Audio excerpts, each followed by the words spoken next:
All right. Good morning, everyone. Welcome to another episode of Get Closed, Get Paid, where we meet by Zoom the second Tuesday of the month. This week, we have a very special guest, Trey Goldman, who's Legislative Counsel for Florida Realtors. He'll be giving us the scoop on all the things that happened during the 2024 legislative session. My name is Erin Miller, and my co-host is Kristen Jaiven. And we will really be learning quite a bit from this presentation. So we're going to sit back and relax and listen to Trey's presentation. I do want to give our disclaimer, though we may be attorneys, we are not providing legal advice during this presentation. It is an educational forum. We do serve on a number of committees, both with Florida Bar and Florida Realtors, and any opinions we give here are those of our own. And also, to the extent that we have any conversations regarding compensation, we are going to be mindful of antitrust regulations. And I think I covered it all in less than 30 seconds. So without further delay, let's welcome our dear friend, Trey Goldman, and let him take it away. Okay, thank you, Erin. You and Kristen, relax now. It's a pleasure to be here. So I am Legislative Counsel for the Florida Realtors. Just got back from our national meetings in DC. I'll be primarily speaking about the legislation that passed this year by the Florida Legislature, and in particular, everybody really wants to hear about property insurance and what's going on in condominiums. So I'll primarily be focusing on that, although there's another disclosure I need to mention. I'll try and give you, what the bill does and maybe the politics behind it. So with that, let's just jump right in with property insurance. And I know if you're a broker, for your agents, if you're an agent, for your customers and your clients, the legislature enacted legislation about 16 months ago. Everybody thought there'd be like a 18-month to 2-year shelf before things started happening. And last year at this point, when I was speaking at local boards around the state, I didn't have much good news to tell them, but in the fall and winter, there were some things that started occurring that are what the legislature had intended to do. They are happening. They're not happening fast enough. And I'll kind of give you a quick analogy, a ship with a P analogy. And that's, if you're on a boat or a cruise ship and you're 10 miles offshore and the boat is turning and you're looking out your porthole window, the view looks the same. You can't tell you're turning. But if you're in that same boat and a mile offshore and the ship is turning, you can see, in fact, that the boat is turning. And so the changes the legislature enacted aren't showing up in anybody's deck page yet. But there are some changes. And I'm going to run through these metrics that are encouraging for property insurance, at least with respect to homes and some commercial properties. And that relates to the first metric is capital. So what the legislature was trying to do was attract insurance capital to Florida, because prior to this act, this bill, in a special session right after the election, really and truly, our insurance market was pretty much dead. It flatlined. Insurers and reinsurers did not want Florida risk. They would take risk anywhere else in the world except for Florida, because we just had we had laws and cases, court cases on the books that really incentivized litigation. So they wanted to attract insurance capital to Florida, and they have. As you've probably read, there's 8 new companies writing business in Florida that weren't here prior to this legislation. So that is working. The second metric is citizens depopulation.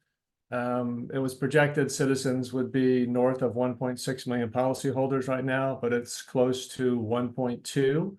So citizens is depopulating. In fact, most of the new companies are, the way they really put their foot in the water was to take policies out of citizens. And so more than writing new policies, they're taking properties and policies out of Citizens.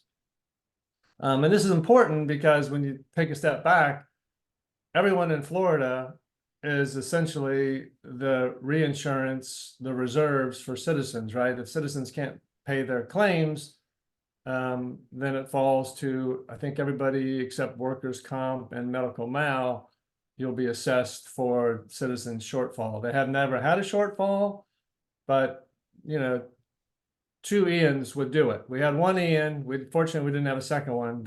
Otherwise, we probably would have seen assessments. And the third metric is reinsurance. This is insurance for insurance companies. This is Switzerland and Bermuda, London. And so insurance companies go off to these markets to try and get reinsurance, which is essentially like a deductible for their risk. And prior to this bill, there was no capacity in Florida really at any price. Even Citizens couldn't get reinsurance, but now all of the demand, the capacity is being met. And then the last metric is litigation. Litigation is down 20% year over year since this bill has passed. And so these are all little things that the legislature was hoping to do. They can't do anything about inflation and building costs, replacement costs, but they can do something. What they could do, they did do. And so these things are all working. They're not working as fast as we would like it to, but it is working. And then after the insurance industry has had 8 years of underwriting losses, right? They haven't made a profit in 8 years, but this year, for the first time, the industry as a whole in 2023 did turn a profit. So that's kind of tough to hear when our insurance premiums are so high. But what that does signal to other insurance capital and companies is that they can come to Florida and they can make money. And so we hope that will attract even more companies, which will lead to competition, prices will stabilize, and then hopefully they may even decrease. And so what we are starting to see, the rate increases are sort of plateauing, right? I just got my renewal from Tower Hill in Gainesville, and my property insurance is, I have a 1952 home, and it's gone up just a little bit. So these are kind of encouraging. Again, it's not happening as fast as we want, but it is happening. So with that kind of background, I want to talk about a few bills here, and all of these bills you can jump on flsenate.gov, and you can read these bills or their staff analysis. They have both of those there. So the first bill I want to mention is 1503. This relates to Citizens property insurance. So what this does is allow surplus line companies to take out non-primary residences, right, out of Citizens. And so right now, if you're in Citizens, your home is in Citizens, and a takeout offer comes within 120% of your premium, you have to leave Citizens, right? That's for an admitted company. You don't have a choice. You used to have a choice. You could stay in Citizens, but now you have to leave. And what they've done, the legislature has done, is extend this to some surplus lines companies who want to take out non-primary residences. And so I mentioned this, it's 70,000 policies across the state of Florida. What is a non-primary residence? A non-primary residence is where the owner or tenant doesn't occupy it for more than 9 months, right? So it's tenant or owner occupied 10 months or more.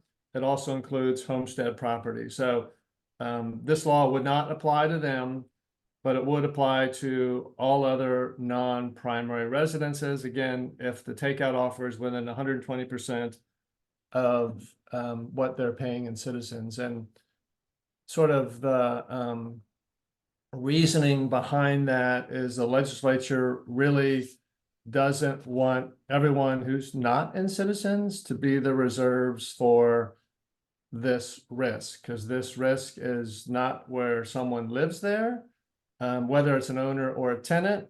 So these are true second homes or Airbnb type properties.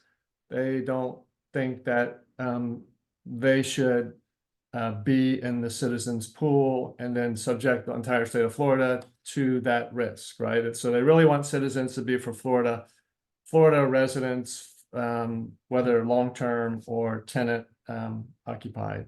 And that takes effect on July 1st. The second thing I want to mention was actually a little premium decrease. This is House Bill 7073.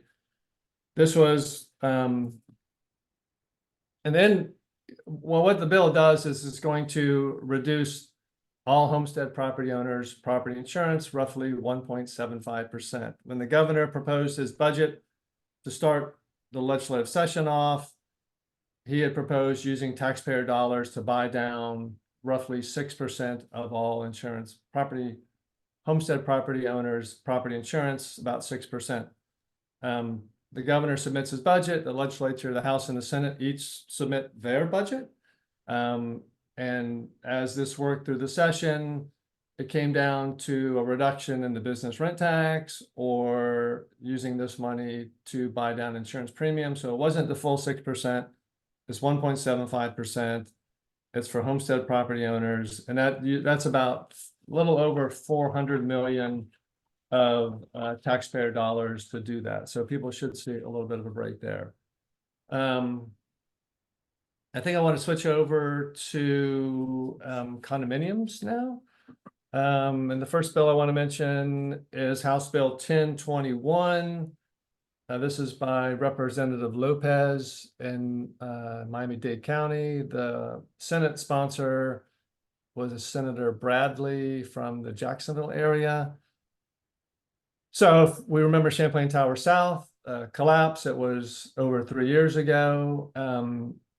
Right after the first session, after the collapse, the legislature, there were 30 different bills filed to address this issue. And at the end of the session, not one had passed, right? So that was a problem. They came back later that summer in a special session and passed the bill. And now they've passed 2 more additional bills. All of the bills are over 100 pages. This year's bill was 154 pages with over 4,000 lines of legislation. What they've done previously related to milestone inspections, right? Structural integrity reserve studies and mandatory reserves. You just may have saw the Wall Street Journal story from, I think, 2 days ago, maybe yesterday, about the impact this is having on the market, and it's fairly substantial. The legislature is not backing away from this right now, not milestone inspections, not reserve studies, and not mandatory reserves. We'll see, you know, as this cry gets louder, right? There's going to be some pain in the marketplace for sure. But the legislature, Republicans and Democrats, including there's a particular senator in South Florida who lives in a condominium. I've had discussions with him about this. And others, and they're, you know, they don't have a great deal of sympathy for unit owners who voluntarily waive their reserves, right? So that's kind of where we're at with that. So the bill this year, there's a number of bills that passed this year with regarding condominiums and HOAs, but rather than dealing with more Champlain Tower South reforms, they're really going after and rebalancing the power between the association and the unit or the homeowners, and particularly with HOAs, because HOAs don't really have any state oversight whatsoever. Condos have oversight, some with DBPR, but associations have free reign, and there's a number of HOAs who have taken great advantage over this. So what this bill 1021, I mean, in respect to rebalancing these powers, I've never seen this. The legislature authorized 65 new full-time equivalents, which is a full-time person, right? 65 new employees within DBPR to go after these associations, these unscrupulous associations. And for real estate licensees,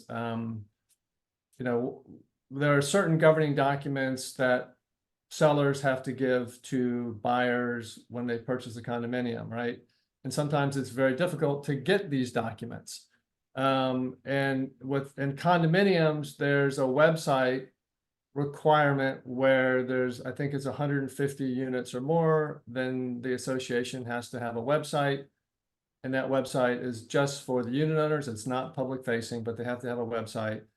And owners and I think agents who may be working through their owners can grab these documents they need to provide to buyers, which now include milestone inspections and reserve studies. And so it's even more important today that we have these governing documents. And this bill reduces that website threshold from 150 units down to 25 units, right? So there's roughly 29,000 plus condo associations in Florida. I don't think the state of Florida knows how many are more or less than 25. I would imagine the vast majority are more than 25 units.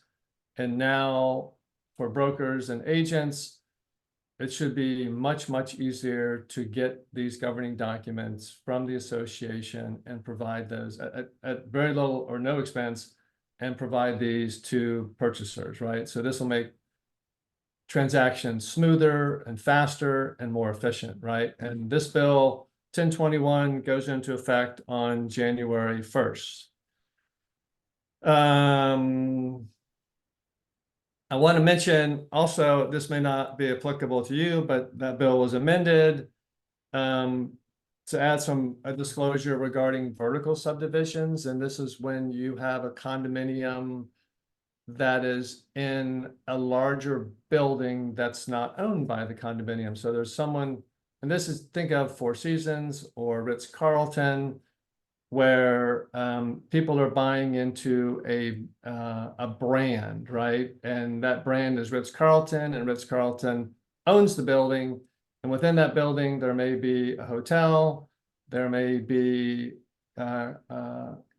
maybe also a condo hotel, and then there may be even condominium residences on top of it. And I'm thinking in particular, there's at least, I know there's one in Fort Lauderdale Beach. I know there's others around the state. No one knows how many there are, but there was some litigation surrounding this because at the end of the day, usually condominium associations control the maintenance and operation of these buildings, right? But in this kind of building, they don't. It's the Ritz-Carlton that controls the operation and the maintenance of the buildings and the expenses, right? And I think some folks have maybe dismissed how important that is, because the Ritz-Carlton may have different standards regarding maintenance than the condominium, and the condominium has no, they're not able to determine this maintenance, right? So they're kind of at the, I shouldn't whim, but the Ritz-Carlton, the Four Seasons, and whoever else does this, they control it, and they have high standards, which are for these high prices that you've purchased into. So as a result of this, this bill now includes a disclosure for people who are purchasing in these units and these condominiums, to really let them know that it's not the association that controls the maintenance expenses, it's somebody else's. So they're trying to head off litigation going forward. That the seller disclosure becomes effective October 1st. So if your agents are involved in this, you have to know what kind of building that they're selling. The next bill I want to mention relates to HOAs. This is House Bill 1203. It is mostly a governance bill, but just like the website threshold in 1021, this bill has a website now for HOAs that have more than 100 parcels. So this is the first time this has ever been applied to HOAs. So just like condominiums, it was 150, now it's 25. For HOAs, they have to have a website or an app where the parcel owners can pull down, these governing documents, that being the articles of incorporation, the bylaws, covenants, rules, and annual budget. So it's very similar to the condominium, only it's 100 units, and going forward, maybe we'll try to lower that as well. But that takes effect on January 1st. Then the third HOA bill I want to mention is House Bill 59. House Bill 59. This was by Representative Arrington. She's over in Osceola County. And this requires HOAs to provide the rules and covenants to all existing parcel owners and new parcel owners.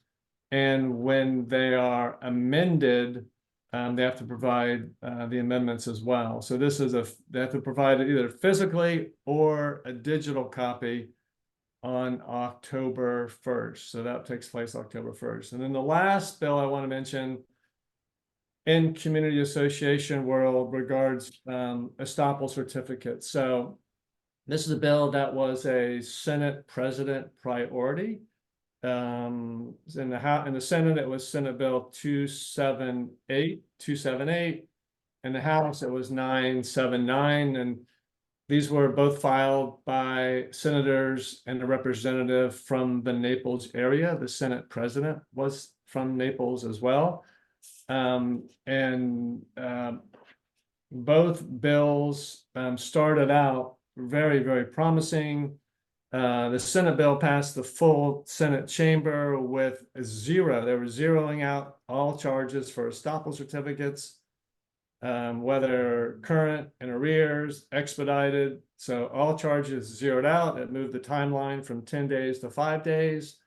They prohibited junk fees, and they moved payment to closing. And that was primarily done for title agents, because this is a huge expense for title agents. The House bill passed, the House passed a different bill. And what passed their chamber was really no junk fees and pay at closing. So the part where the charges were zeroed out and the timeline from 10 days to 5 days was also not included. And so now you see both chambers passed a different version of the bill. To have a bill, both chambers have to pass an identical bill.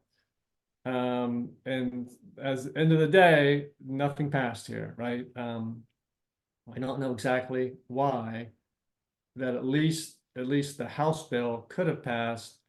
It didn't. The Senate had both bills in their possession, and when the legislature sine died or finished, neither bill passed. It was very disappointing, of course, for realtors, as well as title agents too. So, but we don't know the politics really behind this one yet.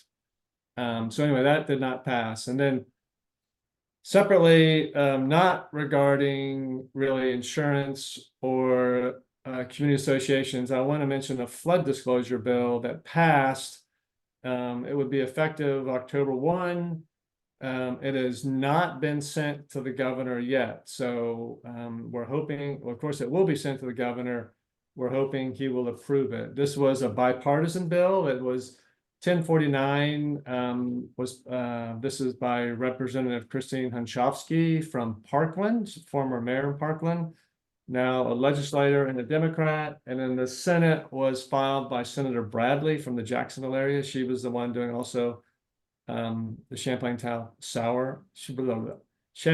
Tower South reforms. So what this bill does at the end of the day, it's really it's at or before contract, and it does 3 things. One, there's a statement in there that says property insurance does not include flood insurance. This is important because so many purchasers think that if they have property insurance, they have flood insurance, and this is just simply not true. So it's a statement that your flood insurance does not, your property insurance does not include flood damage. It also requires a seller to disclose to a buyer whether that seller during their term of ownership has either filed a claim for flood damage, right? Or has received federal assistance for flood damage, right? So there's really, that's just three things it does. And then it was, as filed, the bill would have also have required the seller to disclose the actual damage and whether or not they have flood insurance on the property currently. There are many states out there with flood disclosures. Some are on their second version of a flood disclosure. Florida does not have any type of statutory flood disclosure. So this was our first attempt at this. At the end of the day, this should be win-win for both realtors because it's going to reduce post-closing claims of misrepresentation and litigation. And for buyers, it will give them a better sense of what they're purchasing. And I mentioned the bill was a little more robust when filed. Here's the politics of it. This bill had to go through a particular committee in the House, and it wasn't a lobbyist and it wasn't a legislator who cut those items out. It was committee staff who said, well, I think we'd like to make a few changes here, which is just still blows my mind to do that. So this is the bill that takes effect on October 1. If the governor approves it, we are hoping that the governor does approve it. But again, it has not even been presented to the governor yet. So those are really the items I wanted to mention. I'm happy to take questions on those items, or if you have other questions about other bills, I'll try to answer those. What we've been discussing this morning are really my silos for Florida Realtors. But there's, of course, other bills out there. And Erin, Kristen, I'd be happy to answer questions from the members here. Yeah, well, I've That got was a mouthful, sorry. That was great. Thank you so much, Trey. Thank you for all of this information. I was familiar with 1021 and that was about it. So thank you for filling us in on the rest.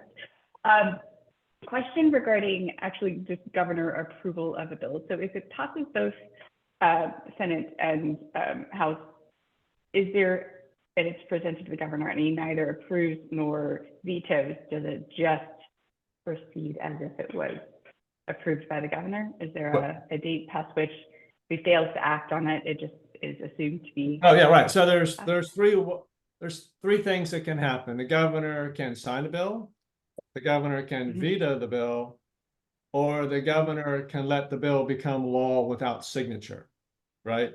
So unless the governor actually vetoes a bill, it will become effective, whether he signs it or not.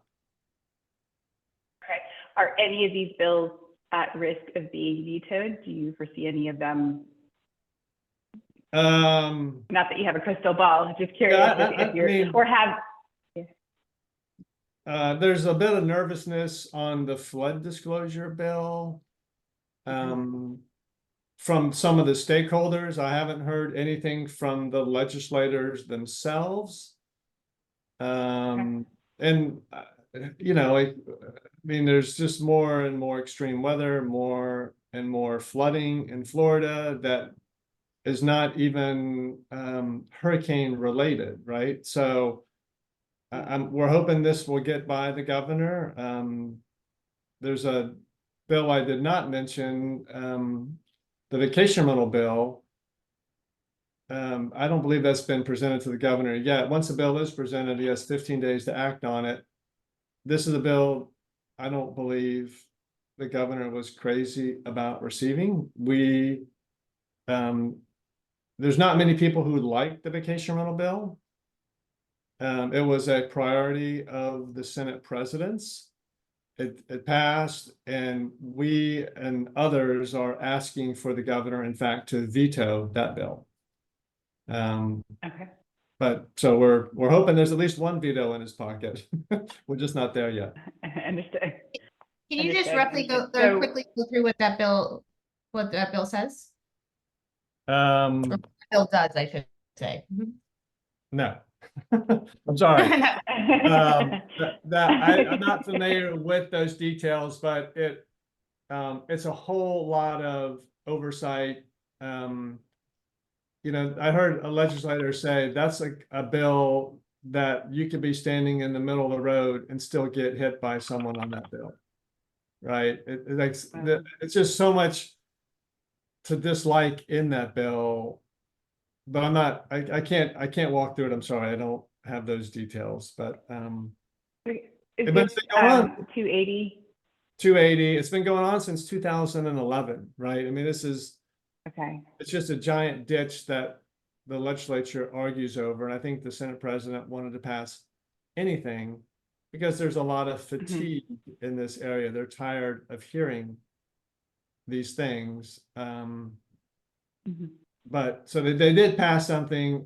Most people don't believe the governor is crazy about this bill. He has already said in the past years, he said some things about this, and then there's a provision in the bill that exempts a particular county from the bill, right? So it's a carve out for a county represented by an important legislator. And, I mean, really? I mean, you want to do something for 66 counties. Pardon? Said, how did that get in there? Yeah, I wonder how, right? But like, if you think about, if it's good for 66 counties, or 65 really, because the Monroe County operates a little bit different because it's an area of critical state concern. But for all of the other counties to say, okay, here's the law we're going to pass for you, but not my county. Like that ought to be in and of itself, right? So can we talk a little bit about 1203 regarding HOAs? So you said that it will require the posting of certain documents on the HOA website. So we'll have to have this information available. Does it also include a requirement that the seller provide HOA documents to a buyer? So we know no. So that's a question I get pretty frequently when I teach the contract classes on condo writers and the HOA writer. They say, well, why is the writer itself required, or the HOA community disclosure required, but not the documents themselves? So this bill just makes them available on their site, but doesn't have a requirement that the seller provide to the buyer. Correct. And there was a bill filed this year by a Republican that would have required, like in condominiums, that the governing documents be provided to purchasers, right? That legislation was out there. It did not pass. Okay. And we, as you probably know, I mean, we have members on both sides of that. And there are members that, even though it's not required, in their personal practice, they get those documents and they provide them to purchasers because they believe that information, that disclosure is going to close a window of liability for them, right? So they make that effort, but it's not required by statute yet. And what we found overall, and you can see the tone set very early this year, there was a committee meeting in both the House and the Senate where a number of stakeholders came up to Tallahassee to talk about two particular associations, one being the Hammocks in Miami-Dade, and then another one called Point Siena in Osceola County that just used the HOA funds as an ATM, right? And there was no oversight. And one of the people who came up was an attorney with district attorney's office. And they went round and round with this particular association over 5 years. And what was interesting to all of us watching that meeting was, the legislature has kind of heard these stories before, but their response was different this year than any other year. And you could tell they were quite upset about this. They didn't just listen to the testimony and move on. They asked questions, they were involved. And you could just see right there in both chambers, like this was early in the session, even before the session started, during the committee weeks, you could see, okay, there's been a shift here and they're going to get serious about this. And, sometimes with a Republican legislature, things have to be on fire a little bit before they take action because they want the markets to work this out. And arguably, I guess now they think, okay, this is sufficiently on fire to do something. And so they're really bringing some regulation to an area which doesn't have this type of regulation. And generally speaking, Republicans are for smaller, less government, and even deregulation, right? We've seen them file bills to actually sunset Chapter 475 and other chapters under DBPR, right? I mean, imagine that if there was no Chapter 475.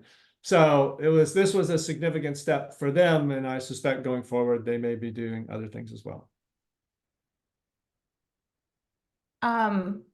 Any bills related to, oh, go ahead, Erin.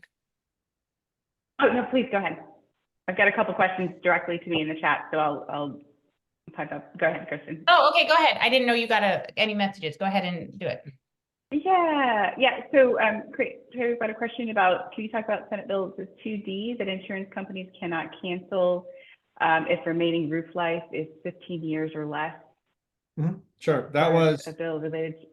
Yeah, that was part of the historic legislation they passed 16 months ago. Okay.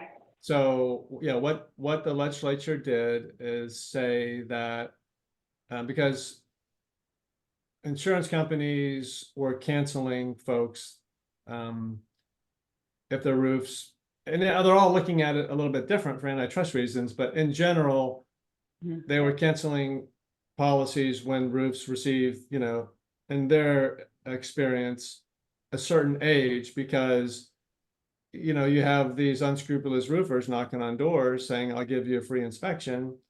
And 100% of the time, guess what? The roof was damaged, and I'll work with the insurance company if you sign this, right? In fact, and it started in these 4 counties, the Solo counties, which is Seminole, Orange Lake, and Osceola in Central Florida, and it spread all over Florida.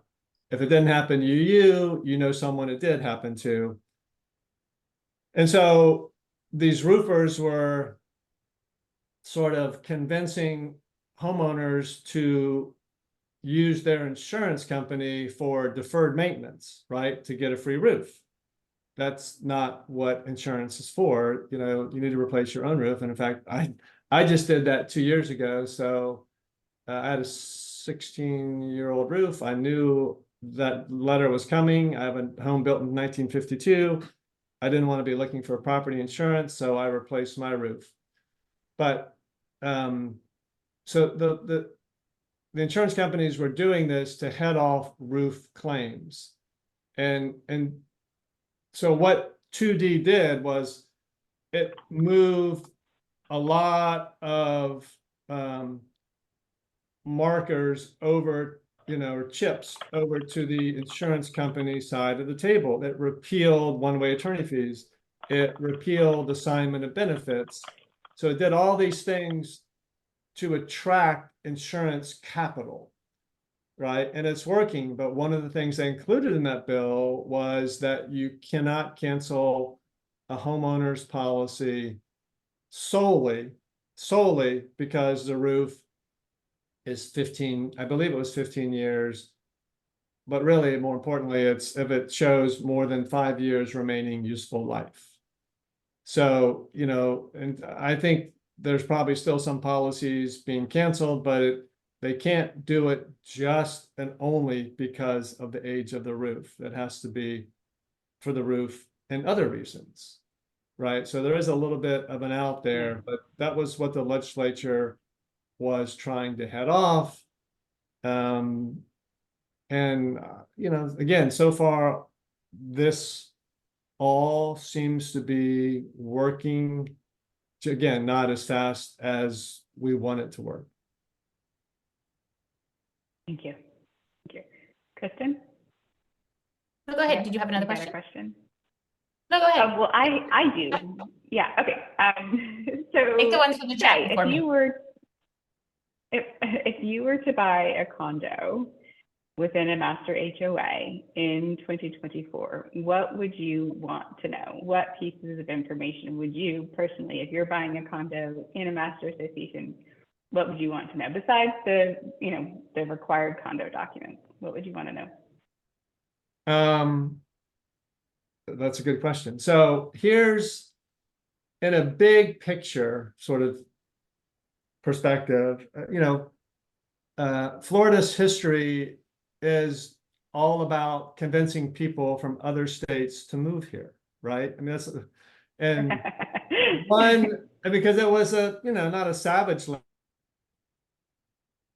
but swampy and hot and messy and mosquito-y, and technology's kind of changed that, and people have been moving here. But one of the little ways is to make it inexpensive, right? Florida was always a cheap state. It's not really a cheap state anymore, but people moved here and they moved into condominiums, and we, the legislature, amazingly allowed them to waive their reserves. And it's one thing if I don't want to spend money maintaining my house, right? I mean, I may upset my neighbors, I don't have any curb appeal, or my roof may cave in on me, but I'm not hurting anybody really but me.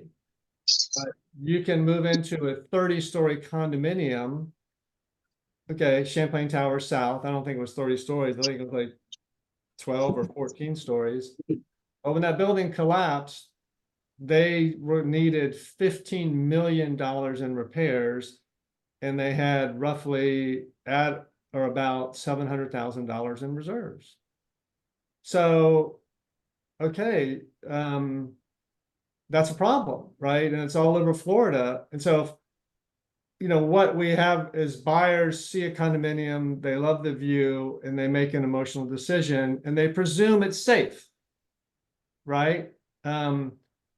But their decision is not really based in reality, because they don't know the building's true financial and physical condition, right? So they move in, and sometimes they get this giant assessment, which is going to happen now because of this bill. And I think over time it's going to be a very bumpy few years here, and condominiums are going to terminate, and I mean, it's just going to be difficult for some, not difficult for others. But that's what I want to know, is I want to know the building's physical and financial condition, which all of these should provide. And like, for instance, if you and insurers and lenders want to know this too. That's why it's so difficult, I think, to get insurance for a condominium right now, or financing for a condominium right now, is because all of these companies want to see what's happening to their risk, their collateral. Is it in good shape? And you see it around the country. Like, condo questionnaires now have to be completed in Missouri because of a single condominium building in Florida. And so that's what I want to know is, is a second milestone inspection required? If I'm a broker or an agent and I see, and we all know this, I mean, they're all going out there and getting their milestone inspections. Okay, they have one milestone inspection that's good, and the next thing you look at is reserve studies. What's going to be, what are you going to have to replace and when, and is there money to replace that? Right? Or have the reserves been waived? So that's, it's, the legislature put out a roadmap. I'm following that map. Was there a milestone inspection done, and it indicates a second milestone inspection, the tier 2 is needed. Has that been performed? What does it say? What is the condition of the building? Like, your agents should be, like, all of their senses should be pinging when they're selling a condominium today. And so I want to know this. Has reserve studies? Are there reserves? And I think, what we're going to see is, sale prices are, in all condominiums, are going to start matching the condition of the building. And, you know, for buyers going forward, Mhm. they won't necessarily they'll be paying the true market value of a property, which hasn't always been the case up to today, Yeah. right? Imagine buying into Yeah. Champagne Tower South a year before it collapsed, right? It's a beautiful building on the water, but there's no reserves. So that's what I want to know. Yeah, thank you. That makes sense? Another question I've gotten. Yeah, those Great. are all good things for all of us to look into. A question that I received related to condos, not in this particular chat, but let's say a condo is required to have the milestone, they're required to have the structural integrity reserve study complete by the end of this year. What happens if they don't? What is the penalty? Who is in charge of making sure that happens? CBTR? No, I believe that's the local enforcement authority. That's Okay. local. Building official. Okay. Right, exactly. I believe that's where it is. Okay. Thank you. All right, Kristen, I am out of questions. What you got? I know we're about out at our hour. Is there anything related to rentals or leasing that we should know?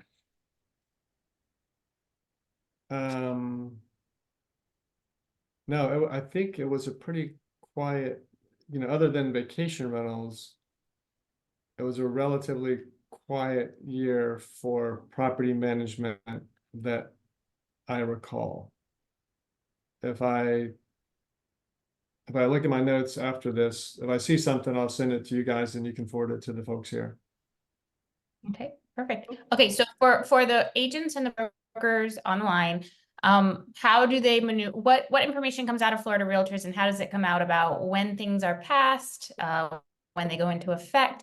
I know a lot of us get lots of emails from Florida Realtors, but what's the best way to keep in the know and know when things are changing, when forms are updating, when they need to pay attention to things? I would hope everybody here subscribes to Florida Realtor News, right? So that's our newsletter that comes out 5 days a week, electronically. You know, it has local, state, national real estate news. It's a very, very fast read. I would encourage everybody, if you're not receiving that, to get that. And that will talk about, we'll always mention, of course, when bills that impact the real estate industry are becoming effective, or if there's changes, that will always be included in Florida Realtor News. Our office, we also put out, the Office of Public Policy does a newsletter every Friday that is generally legislature agency based, right? So you can subscribe to that as well. That's every single Friday we put that out. And so that's always, I think, informative. You can keep up with that. And of course, and then lastly, as soon as, and that Friday update is even more important during session. We follow the bills that impact our industry very closely, and we're always putting information on about that. And then when session ends, the end of session is called sine die. When session ends, I mean, truly within an hour of the end of session, we put out a special newsletter that goes through all the bills that passed, as well as the bills that did not pass. And this is also uploaded on our website for Florida Realtor members as well. So we do have a advocacy page on Florida Realtors website, and you can go there as well to get all of this information. That's awesome. Thank you. It's a lot of Thank you so much. That's a lot. There's so much information. We appreciate you coming, even despite your conditions in Tallahassee. Oh my We're God. so thankful. It's storming. And we are sorry to all of you. Yeah, thank you. We'll get through it. It's a very interesting thing, you know, like the world moves on. It's so interesting, but yeah, I appreciate that. We all could use hopes and prayers here. Any final comments from you, Erin? I've got nothing. Thank you so much, Trey, for joining us. We'll see you in a couple weeks in Bonita. That'd be wonderful. And Yes. for those folks online, I hope to see you at our annual convention in August. And if you are there, Yeah, please find me to say hello. yeah, perfect, awesome. Good. Thank you guys so Thank much. you, Okay. everyone. Thanks everyone on the chat. Look forward. All right, see you next time. Bye-bye. Bye. Thank you. very much. Bye. Thank you. Very informative.